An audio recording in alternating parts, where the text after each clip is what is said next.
እንደውም እኮ በእናትህ ዛሬ እኮ የሆነ ስጦታ ተሰጥቶኝ ምን ወንበር ቁጭ ብዬ ነው ማከምህ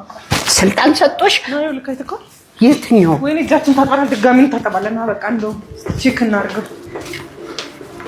ምንድነው ያው በእናትህ ፓኬት ብራት በመርከብ ነው የላኩልሽ ኧረ በአየር ላይ ነው የላኩልሽ ወይ ምን መስሎክ ነው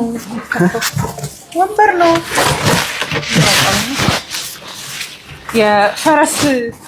የፈረስ መቀመጫ ታውቃለህ? ቆይ መርከብ የፈረስ የያንጎ ነው ምን አይከም እዚህን ወንበር ላይ መቀመጥ ትችላለህ? አሪፍ የሚበላ አይደለም አይደል? ደግሞ እቺት ቆየ የቅድሞ እንዴ እስቲ ዶክተር እዚህ ላይ ነው መቀመጠው ነኝ አይክ እኔ ደግሞ እንደዚህ ስታሳይን ከፊት ልታረጂው መስሎኝ አዋላጅ ነሽ ወይ እግሬን መሰከል እንደት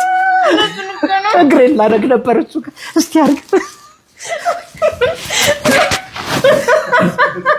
እስቲ አርጊው ዶክተር